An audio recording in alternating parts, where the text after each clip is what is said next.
Bismillahirrahmanirrahim. Assalamualaikum warahmatullahi wabarakatuh. Innal hamdalillah nahmaduhu wa nasta'inuhu wa nastaghfiruh wa na'udzu billahi min shururi anfusina wa min sayyiati a'malina. من يهده الله فلا مضل له ومن يضلل فلا هادي له واشهد ان لا اله الا الله وحده لا شريك له واشهد ان محمدا عبده ورسوله اللهم صل وسلم على نبينا محمد وعلى اله وصحبه اجمعين اما بعد. Jemaah zuhar yang dimuliakan Allah Subhanahu wa taala. Alhamdulillah, segala puji bagi Allah Subhanahu wa taala yang senantiasa mencurahkan nikmat dan karunia-Nya kepada kita. Salawat dan salam semoga dan anugerah kepada Allah Subhanahu wa taala kepada Nabi kita Muhammad sallallahu alaihi wasallam. Allahumma shalli ala Muhammad wa ala ali Muhammad. Mari kita sejenak merenungkan beberapa wasiat dari Rasulullah sallallahu alaihi wasallam kepada Abu Darda. Abu Darda dia mengatakan, "Awsani Rasulullah sallallahu alaihi wasallam bi tis'." Rasulullah sallallahu alaihi wasallam mewasiatkanku dengan 9 hal. Wasiat ini sangat lengkap sekali. Yang pertama, la tusyrik billahi syai'a wa in qutti'ta aw hurriqta. Janganlah engkau mempersekutukan Allah dengan sesuatu apapun juga, walaupun engkau dicincang, walaupun engkau dibakar. Ini adalah tauhid. Pentingnya seseorang bertauhid kepada Allah Subhanahu wa taala. Lawan dari tauhid adalah syirik. Perintah pertama yang ada dalam Al-Quran adalah perintah untuk mentauhidkan Allah. Larangan pertama yang kita temukan dalam Al-Quran adalah larangan berbuat syirik kepada Allah. Kita lihat dalam surah Al-Baqarah ayat 21 dan 22. Ya ayyuhan nas wa'budu rabbakum alladhi khalaqakum walladhina min qablikum la'allakum tattaqun alladhi ja'ala lakum al-ardha firasha was-samaa'a binaa'a wa anzala minas samaa'i ma'an fa akhraja bihi minats thamarati rizqan lakum fala taj'alu lillahi andadan wa antum ta'lamun. Wahai manusia, ibadatilah Rabbmu yang telah menciptakanmu dan menciptakan orang-orang sebelummu agar kamu bertakwa. Ini adalah perintah untuk mengibadati Allah semata. Ini adalah awal perintah kalau ketika kita membaca Al-Quran, surah Al-Fatihah dan awal dari surat Al-Baqarah. Kenapa kita mengibadati Allah? Karena Allah menciptakan kita, yang telah menjadikan bumi terbentang, langit tinggi, dan Allah turunkan hujan dari langit, dan Allah tumbuhkan disebabkan dari hujan itu tumbuh-tumbuhan yang menghasilkan buah. Rezeki yang Allah berikan kepada kita. Jadi Allah menciptakan kita, Allah yang memberikan fasilitas kepada kita, dan Allah memberikan rezeki kepada kita. Lalu ditutup, fala taj'alu lillahi andadan wa antum ta'lamun. Janganlah kalian menjadikan tandingan bagi Allah. Ini adalah larangan. Sementara kita sadar, sementara kamu mengetahui bahwasannya Allah yang menciptakan kita. Untuk tauhid inilah Allah Subhanahu wa taala menciptakan jin dan manusia. Allah berfirman, "Wa ma khalaqtul jinna wal insa illa liya'budun." Dan tidaklah aku menciptakan jin dan manusia kecuali untuk beribadah kepadaku, yakni untuk bertauhid kepada Allah. Untuk tauhid ini jugalah Allah mengutus para rasul. Wa laqad ba'athna fi kulli ummatin rasulan an i'budu Allah wa jtanibut taghut. Dan sungguh kami telah mengutus pada setiap umat seorang rasul, yaitu bertugas untuk menyuruh an i'budullah, ibadatilah Allah, wa jtanibut taghut, jauhilah taghut, yakni yang diibadati selain Allah. Maka kita tidak boleh mempersekutukan Allah, walaupun diancam mau dicincang atau diancam dibakar. La tusyrik billah syai'an wa in qutti'ta aw hurriqta. Janganlah mempersekutukan Allah sama sekali, walaupun engkau dicincang, walaupun engkau dibakar. Dan ini adalah rukun pertama dari rukun Islam, syahadatu an la ilaha illallah wa anna Muhammadar Rasulullah. Wasiat yang kedua, wala tatrukanna as-salata al-maktubata muta'ammidan wa man tarakaha muta'ammidan buri'at minhu dhimmah.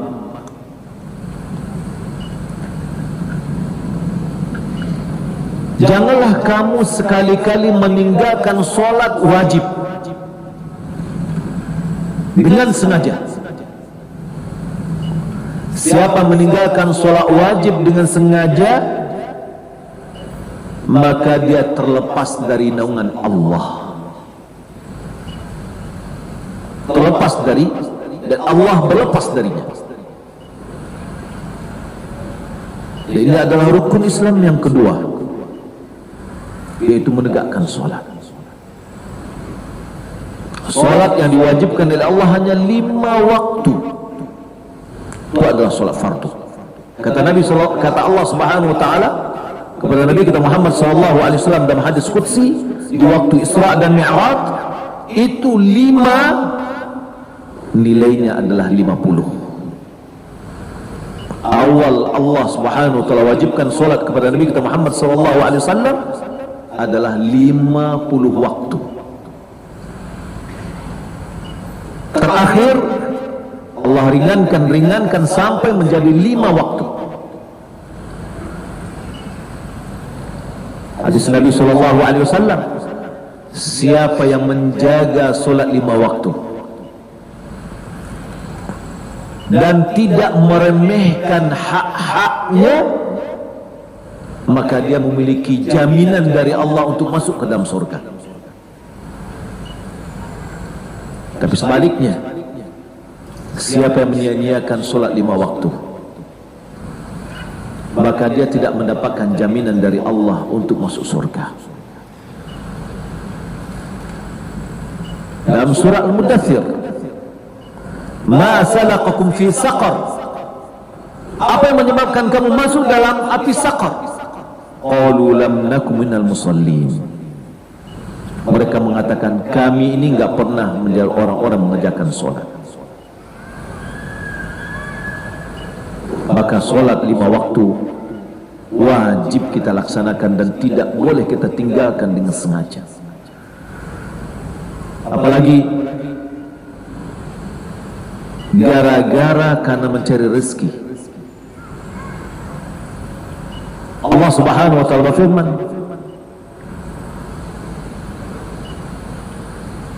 wa'mur ahlaka bis salati wastabir 'alaiha. Perintahkanlah kepada keluargamu untuk mengerjakan solat dan bersabarlah di atasnya.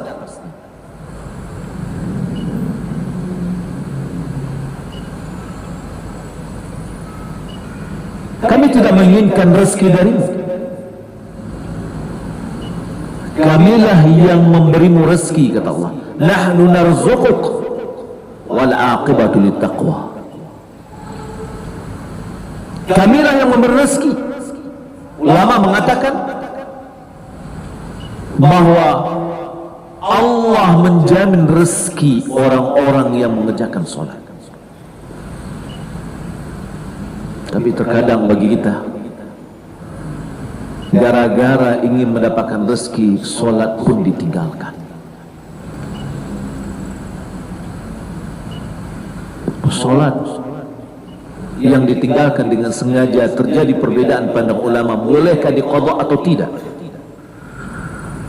Pendapat yang kuat di antara ulama, dan itu yang saya kuatkan, tidak diterima solat, mengqadha solat yang telah sengaja ditinggalkan. Karena syarat sahnya solat adalah mengerjakan solat pada waktunya. Ketika dia mengqadha solat yang sengaja dia tinggalkan, berarti dia sengaja meninggalkan atau mengeluarkan solat dari waktunya. Sementara syarat sah solat adalah mengerjakan pada waktunya.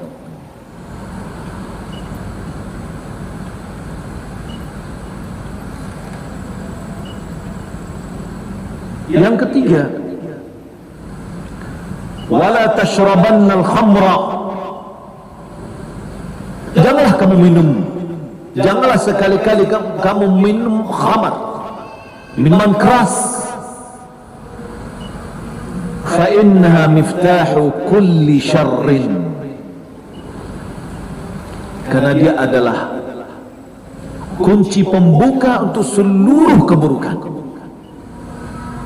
Dalam hadis yang lain dikatakan bahwa khamar itu ummul khaba'ith.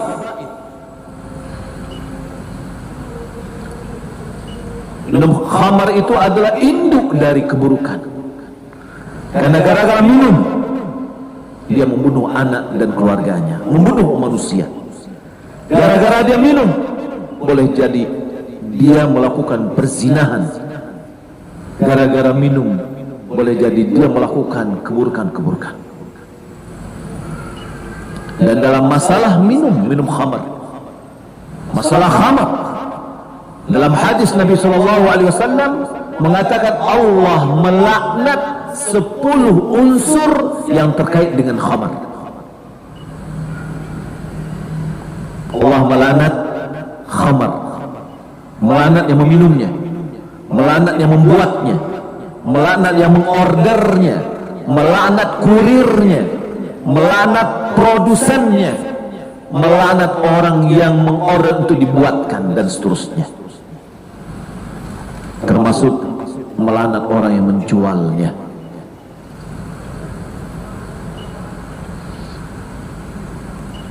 Wa ati' walidaik. Nasihat yang keempat, taati orang kedua orang tuamu. Wa in amaraka an takhruja min dunyak fakhruj lahuma.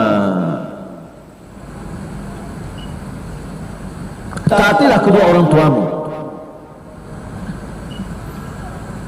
walaupun keduanya memerintahkanmu untuk keluar dari duniamu, maka keluarlah, datangilah mereka keduanya. Hak orang tua, Bapak Ibu yang dimuliakan Allah Subhanahu wa taala, adalah hak manusia yang pertama kita lakukan, kita berikan setelah taat kepada Allah Subhanahu wa taala. Wa qada rabbuka alla ta'budu illa iyyah wa bil walidaini ihsan.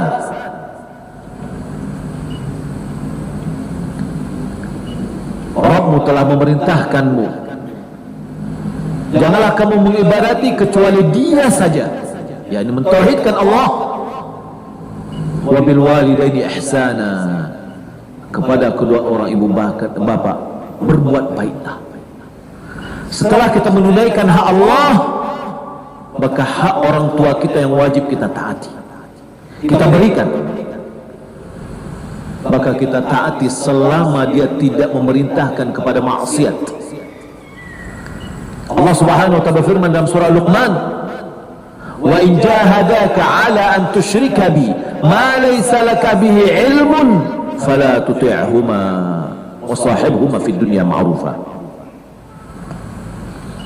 Jika keduanya berusaha agar kamu mempersekutukan aku dengan sesuatu yang lain yang kamu tidak berilmu di dalamnya, mengajak berbuat syirik kepada Allah, fala tuti'huma, jangan taati mereka keduanya di dalam masalah ini, dalam masalah berbuat maksiat kepada Allah, berbuat syirik kepada Allah. Wa sahibhuma fid dunya ma'rufa, dan bergaullah dengan mereka keduanya di dunia dengan baik. Walaupun orang tua kita tidak seakidah dengan kita, maka tetap kita berbuat baik kepada mereka, karena mereka adalah orang tua kita.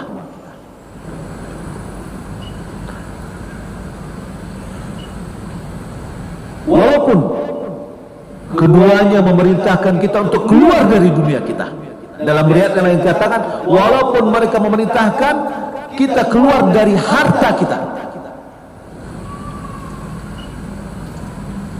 karena orang tua adalah pintu tengah-tengah surga. Maka dalam hadis yang lain Nabi SAW mengatakan, raghima anfuhu, raghima anfuhu, raghima anfuhu, sangat-sangat hina dan dina, merugi seseorang, adraka walidayhi aw ahadahuma indal kibr, dia berjumpa dengan orang tuanya, hidup dengan orang tuanya ketika orang tuanya sudah tua atau satu di antaranya, fadakhalan nar, ternyata dia masuk ke dalam api neraka, sangat merugi. Kenapa? Karena di hadapan kita ada potensi untuk menyebabkan kita bisa masuk ke dalam surga apabila kita taat dan berbakti kepada orang tua kita. Wala tanza'anna ulatal amr wa in ra'aita annaka ant. Nasihat yang kelima, janganlah kamu mencabut ketaatan kepada pemimpin walaupun engkau melihat engkau di atas kebenaran. Kita tidak boleh membangkang kepada penguasa, pemimpin, walaupun kita merasa benar. Kalau kita ingin menasihati, bukan menasihatinya dengan terang-terangan, akan tetapi dengan rahasia. Agama kita telah mengajarkan, Rasulullah SAW telah mendidik kita bagaimana cara kita menasihatinya. Kata Nabi SAW, man arada an yansaha lidhi sultanin fala yubdihi alaniyatan. Siapa yang ingin menasihati kepada yang memiliki kekuasaan, jangan dia tampakkan secara terang-terangan, walakin ya'khudhu biyadihi wa yakhlu bihi, akan tetapi ambil tangannya, berduaan dengannya, menasihati, bukan di hadapan orang. Apalagi membeberkan keburukan-keburukan pemimpin di hadapan orang. Tidak. Agama kita sudah mengajarkan bagaimana cara kita berbuat kepada pemimpin kita. Jangankan masalah hubungan seorang rakyat dengan pemimpin, agama kita sudah mengajarkan kita bagaimana cara kita beradab buang air. Apalagi dalam permasalahan yang penting, permasalahan bernegara. Kata Nabi, fala tubdihi alaniyatan, jangan tampakkan secara terang-terangan. tapi ambil tangannya, berdoa dengannya, nasihati, sampaikan ke kalimatul haq dengan cara yang beradab. Setelah itu tidak perlu lagi kita melaporkan ke orang, saya sudah menasihati, saya sudah mengatakan begini dan begitu. Tidak, sudah kita rahasiakan. Lalu fa in qubila minhu, jika menerima darinya nasihat itu, alhamdulillah. Wa illa kana qad adda ma alaihi. Kalau nasihat tadi sudah disampaikan dan dia tidak menerima, maka yang memberikan nasihat telah menunaikan kewajibannya kepada Allah Subhanahu wa taala, dan dia sudah melepas dari tanggung jawab.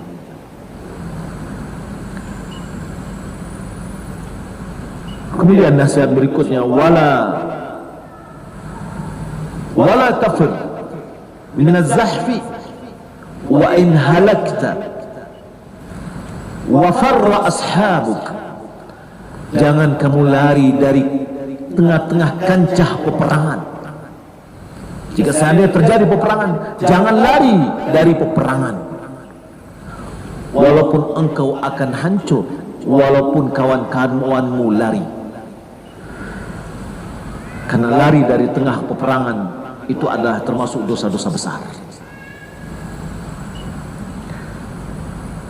Wa anfiq min tawlika ala ahlik.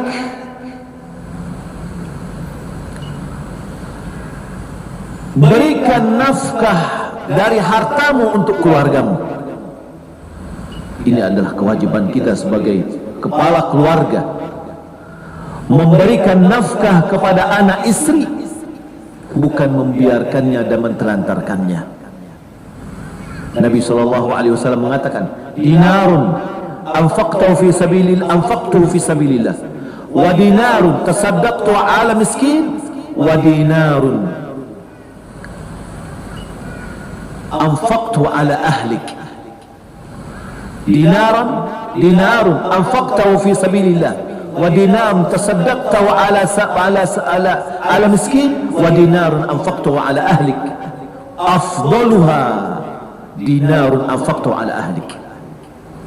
Kata Nabi, 1 dinar yang engkau berikan di jalan Allah, 1 dinar yang engkau sedekahkan, dan 1 dinar yang engkau berikan kepada keluargamu, yang paling afdal dari 3 itu adalah dinar, uang yang engkau infakkan untuk keluargamu. Wala tarfa' asaka ala ahlika wa akhifhum fillahi azza wa jalla.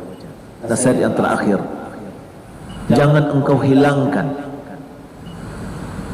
tongkat dari keluargamu, dari anak-anakmu. Maksudnya dalam hal ini ada 2 makna. Yang pertama, jangan kita tidak memukul dalam rangka mendidik anak. Terkadang dalam mendidik anak perlu ada memukulnya, tapi dengan pukulan sayang dan mendidik. Terkadang tidak perlu, akan tetapi kitalah yang melihat hikmahnya. Wa akhifhum fillah, dan berikan rasa takut kepada mereka terhadap Allah Subhanahu wa taala. Kaum muslimin yang dimuliakan Allah Subhanahu wa taala, 9 nasihat ini yang sama-sama kita dengar, mudah-mudahan bisa menjadi nasihat untuk kita, wasiat dari Rasulullah SAW untuk kita, dan bisa untuk kita jaga. Demikian yang dapat kita sampaikan. Mohon maaf atas segala kekurangan kesalahan. Sallallahu Muhammad wa ala alihi wa sahbihi ajma'in. Wassalamualaikum warahmatullahi wabarakatuh. Allahu akbar, Allahu akbar. Asyhadu an la ilaha illallah. Asyhadu anna Muhammadar Rasulullah. Hayya 'alas salati, hayya 'alal falah. Qad qamatis salatu, qad qamatis salah. الله أكبر الله أكبر لا إله